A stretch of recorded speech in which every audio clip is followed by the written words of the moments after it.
सोचिए, क्या पड़ोसियों के बीच की एक आम सी कहासुनी एक बहुत बड़े गंभीर अपराध में बदल सकती है। सुप्रीम कोर्ट के एक हालिया केस ने इसी सवाल पर रोशनी डाली है। ये कहानी शुरू तो होती है एक मामूली जमीनी विवाद से, लेकिन ये हमें ले जाती है भारत के एक बहुत ही जरूरी सामाजिक न्याय कानून की तह तक। तो चलिए समझते हैं कि आखिर कब एक मामूली सी बेइज्जती एक संगीन जुर्म बन जाती है। ये कोई मामूली इल्जाम नहीं था। ये शब्द पुलिस की पहली रिपोर्ट यानी एफआईआर में दर्ज किए गए थे। और जानते हैं, इसी एक लाइन ने दो पड़ोसियों के बीच के प्रॉपर्टी विवाद को एक बेहद गंभीर क्रिमिनल केस में तब्दील कर दिया। यहीं से इस पूरे मामले की कानूनी और इमोशनल उलझनें शुरू होती हैं।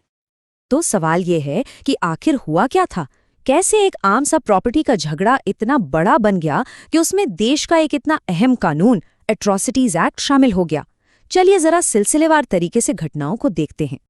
तो देखिए, ये कोई अचानक हुआ झगड़ा नहीं था। 6 महीने से, जी हाँ, 6 महीने से इन पड़ोसियों के बीच प्रॉपर्टी को लेकर खींचतान चल रही थी। और फिर 10 दिसंबर को बात बिगड़ जाती है। अगले ही दिन मामला पुलिस तक पहुंच जाता है और सिर्फ एक तरफ से नहीं, दोनों तरफ से एफआईआर दर्ज होती है। इससे पता चलता है कि माहौल कितना गर्म हो चुका था और कैसे एक पुराना सिविल डिस्प्यूट अचानक एक बहुत ही सीरियस क्रिमिनल केस बन गया।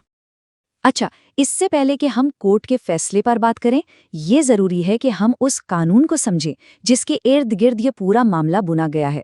इसका ऑफिशियल नाम है अनुसूचित जाति और अनुसूचित जनजाति अत्याचार निवारण अधिनियम, लेकिन आम बोलचाल में इसे अत्याचार अधिनियम या अट्रॉसिटीज एक्ट के नाम से जाना जाता है।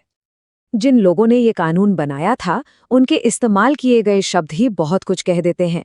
ये कानून सिर्फ कुछ गिने चुने अपराधों को रोकने के लिए नहीं है। इसका असली मकसद, इसकी आत्मा उन समुदायों की रक्षा करना है जिन्हें सदियों से दबाया गया, डराया गया, खासकर तब जब उन्होंने अपने हक के लिए आवाज उठाई। तो आसान भाषा में कहें तो इस कानून की जरूरत ही क्यों पड़ी? क्योंकि ये महसूस किया गया कि हमारे जो सामान्य आपराधिक कानून हैं, जैसे इंडियन पीनल कोड, वो जाति के आधार पर होने वाले गहरे सामाजिक अन्याय से निपटने के लिए काफी नहीं थे। ये एक स्पेशल कानून है जिससे एक बहुत ही स्पेशल और गंभीर समस्या से लड़ने के लिए बनाया गया है। तो इस खास कानून को ध्यान में रखते हुए सुप्रीम कोर्ट के सामने ये तय करने की चुनौती थी कि क्या ये मामला सच में इसके दायरे में आता भी है या नहीं। इसके लिए उन्होंने अपनी पूरी जांच को सिर्फ दो बहुत ही जरूरी सवालों पर फोकस किया। कोर्ट का अप्रोच बिल्कुल क्रिस्टल क्लियर था। पहला, घटना हुई कहाँ, और दूसरा, अपमान किया क्यों गया। बस इन्हीं 2 सवालों के जवाब इस पूरे केस का फैसला करने वाले थे। चलिए एक एक करके इनको समझते हैं।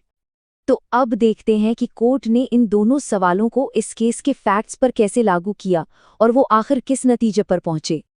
कोर्ट ने सबसे पहले पूछा, ये जो कुछ भी हुआ वो हुआ कहाँ? क्या वो जगह ऐसी थी जिसे कानून की नज़र में पब्लिक व्यू यानी सार्वजनिक दृष्टिकोण में माना जा सकता है? ये सुनने में तो बहुत सीधा लगता है, लेकिन इसका कानूनी मतलब काफी गहरा है। और यहीं पर कानून एक बहुत बारीक लेकिन बहुत जरूरी फर्क करता है। देखिए, पब्लिक प्लेस और place with in public view एक चीज नहीं है। आपका घर एक प्राइवेट जगह है, लेकिन अगर आप अपने घर के गेट पर खड़े होकर किसी को गाली दें और सड़क पर चलते हुए लोग उसे देख या सुन सकते हो, तो वो पब्लिक व्यू में माना जाएगा। कोर्ट ने एफआईआर को बहुत ध्यान से पढ़ा और जानते हैं क्या पाया? शिकायत में ही ये लिखा था कि ये पूरी घटना घर की 4 दीवारी के अंदर हुई। वहां कोई बाहरी, कोई तीसरा व्यक्ति या पब्लिक का कोई मेंबर मौजूद नहीं था। इसलिए कोर्ट के मुताबिक जो पहली शर्त थी कि घटना पब्लिक व्यू में हो, वो यहाँ पूरी ही नहीं हो रही थी। अब आते हैं दूसरे सवाल पर, जो शायद पहले से भी ज्यादा जरूरी है। क्या इस झगड़े और अपमान के पीछे की असली वजह जाति थी? कोर्ट ने केस की पूरी हिस्ट्री देखी और पाया कि इन दोनों पड़ोसियों के झगड़े की जड़ तो एक जमीनी विवाद था जो महीनों से चला आ रहा था।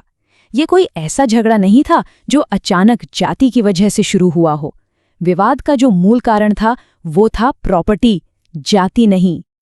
और बस यही इस पूरे केस का क्रक्स है।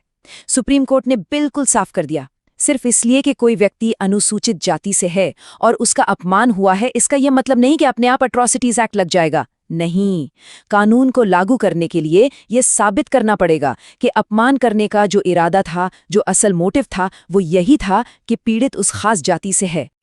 तो इन दोनों सवालों के जवाब मिलने के बाद कोर्ट आखिर किस फैसले पर पहुंचा और इस फैसले का हम सबके लिए क्या मतलब है? ये क्यों इतना मायने रखता है? फैसला एकदम साफ था। सुप्रीम कोर्ट ने एट्रॉसिटीज एक्ट के तहत लगे चार्जेस को खारिज कर दिया। क्यों? क्योंकि वे कानून की जो 2 सबसे जरूरी शर्तें थीं, उन्हें पूरा नहीं करते थे। तो इस फैसले से कुछ बहुत ही जरूरी बातें निकलकर सामने आती हैं।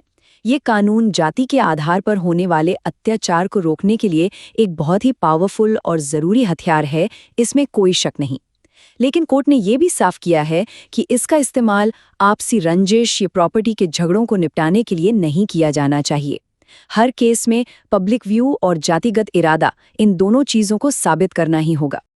और ये हमें एक बहुत बड़े सवाल पर लाकर छोड़ देता है। हमारी कानूनी व्यवस्था एक तरफ कमजोर वर्गों की सुरक्षा और दूसरी तरफ ताकतवर कानूनों के संभावित गलत इस्तेमाल को रोकने के बीच ये मुश्किल बैलेंस बनाती कैसे है? ये एक ऐसा सवाल है जिस पर हम सबको सोचने की जरूरत है।